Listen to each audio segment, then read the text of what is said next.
In F1 the movie, we follow Sonny Hayes, played by Brad Pitt. He's a disgraced former F1 racer living a modest life when his old friend Ruben, played by Javier Bardem, contacts him about joining his F1 team. Though reluctant, he accepts his offer, joining Team Apex, which includes one Joshua Pierce, played by Damson Idris. The two of them butt heads, challenging one another to evolve both on and off the track. So this is a high-energy sports film, but at its core, it's a story about teamwork. It's about two racers, each defined by flaws they loathe in one another, who have to find a way to work together. We've got Sonny, who's really reckless. As someone who's a high-stakes gambler, he takes too many risks on the track, which comes off as selfish when they're in service of himself and not the whole team. And then we have Joshua, who's the young rookie infatuated by the stardom, the sponsorship deals, and the mere optics of being an F1 racer. He's not nearly as focused on racing, which really gets under Sonny's skin because driving is what he lives for.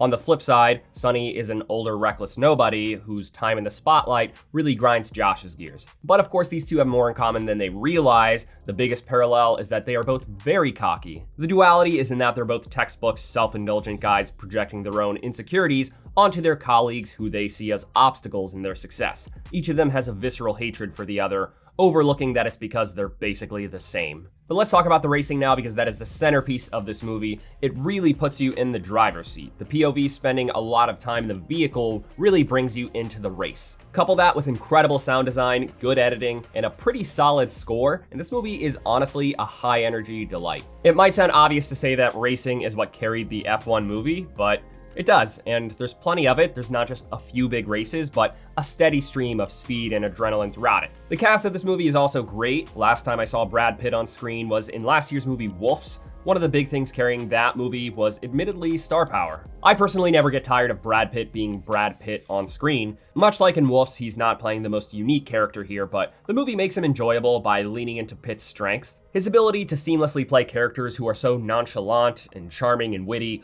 always makes for an entertaining protagonist at the very least. The movie is strengthened by the relationships with the rest of the cast. Damson Idris perfectly fits the shoes of a cocky kid drinking the stardom Kool-Aid. And Javier Bardem just speaks for himself in just about every performance he gives. He is an absurdly good actor. But the pleasant surprise here was Kate, played by Carrie Condon. She's the team's technical director who has something to prove in her career. She brings a lot to the table. She shares Sonny's drive to win, though her means are a bit more rational, and acknowledges that Formula One is a team sport. She also helps shift the spotlight to the team as a whole and not just Sonny and Joshua. This feels more like an ensemble movie with characters like her having a compelling arc and meaningful impact on the story. There were a bunch of dynamics established in a character dump scene early in the movie that made a bunch of minor characters seem like they were going to have bigger roles. But some of them were actually pretty insignificant. Perhaps some of them were originally written as more involved, but then ended up having scenes cut because the runtime was running a little long. The movie is 2 hours and 36 minutes long. I was originally not excited about sitting for that long in a sports movie, but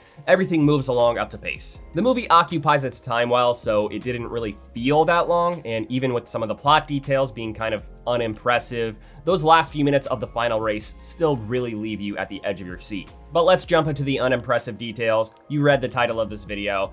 This movie is cliché. I feel like I say that every time I see a new sports film, but yeah, it's just getting really hard to be original with this genre. I saw a beacon of hope for the genre last year when Challengers came out, but with movies like this, my hope for the genre continues to decline. It feels like a glass mosaic made of shards of every sports film you've ever seen. The story beats are very predictable. The most interesting thing about the story was seeing how the cliches were sequenced. Like throughout the movie, I kept thinking, okay, let's see how they decide to seed the cliche plot points. And, oh, okay, that inevitable story beat actually came pretty early. But it's not just the story, even the dialogue is cliche. I forget the exact part, but I remember at one point there was a pregnant pause, a character is about to speak, and I had thought, okay, I know more or less what this character is about to communicate. Let's hear what he actually says. And then the line is literally exactly what I was just thinking, and I thought, oh wow, they just didn't even try to be original there. That's funny. To give it some credit, they dodged one cliche where it's the first big race of the movie and they have the obligatory pep talk scene right before. How they handled it was actually pretty subversive and kind of funny, like funny in a good way. The big thing for me is that I really just wanted to feel for these characters more, but I just didn't. The emotional parts in the movie don't feel earned because we don't really see any of the character depth. There's a lot of telling rather than showing. For example, Sonny allegedly plunged into infamy as a gambling junkie.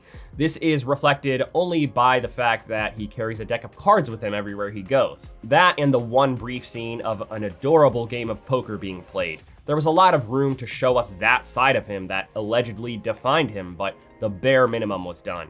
And some of the fleshing out of characters is done in these confrontational scenes where characters are more or less saying, you know what I think of you? I think that you have these self-indulgent qualities.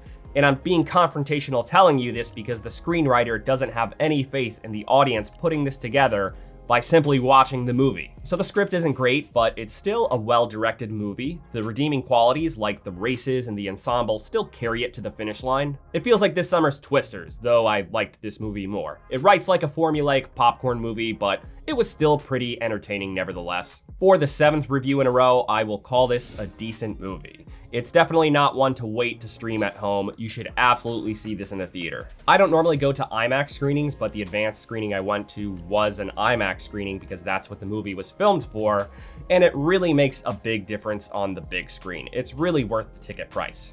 Thanks for watching this review. If it brought you any value at all, please give it a like. It really does help the channel grow. I'll see you next week with my review of Sorry Baby.